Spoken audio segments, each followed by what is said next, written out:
Today we have a 2000 Toyota Avalon XLS with a 3.0. It happens to have a PO100 code, which happens to be your mass airflow sensor. We're going to show you where it's located and how to clean or replace it. This is your Toyota motor. It's a 3.0. Your mass airflow sensor happens to be right here on this one, which is nice and easy to get at.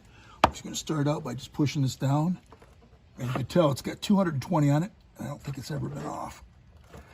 And we do have the code, so, oh yeah, never been off.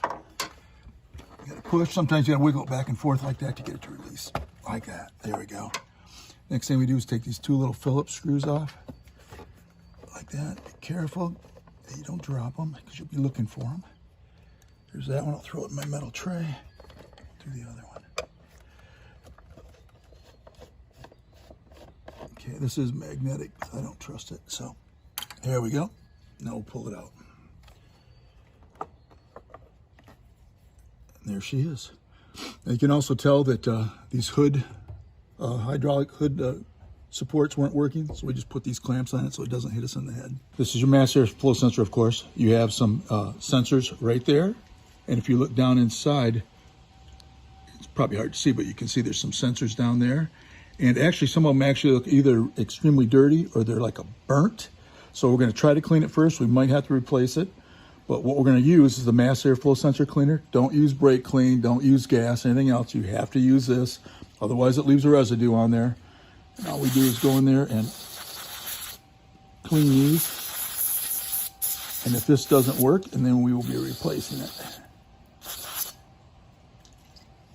You go down inside here where the other ones are. Hopefully that works.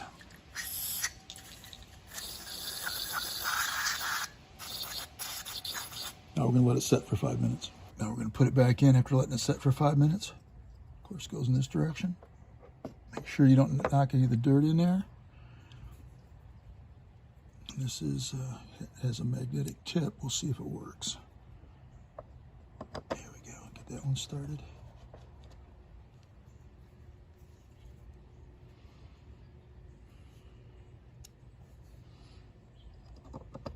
Get this one started.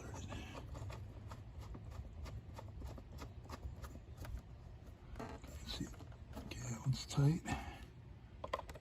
Yeah, I don't think this has ever been apart. So hopefully that's it. If not, we'll replace it. Clear all the codes and start again. Okay, last thing we do is plug this in. Listen to it click, like that. That's all it takes to clean or replace a mass airflow sensor on a 2000 Toyota Avalon with a 3.0 motor.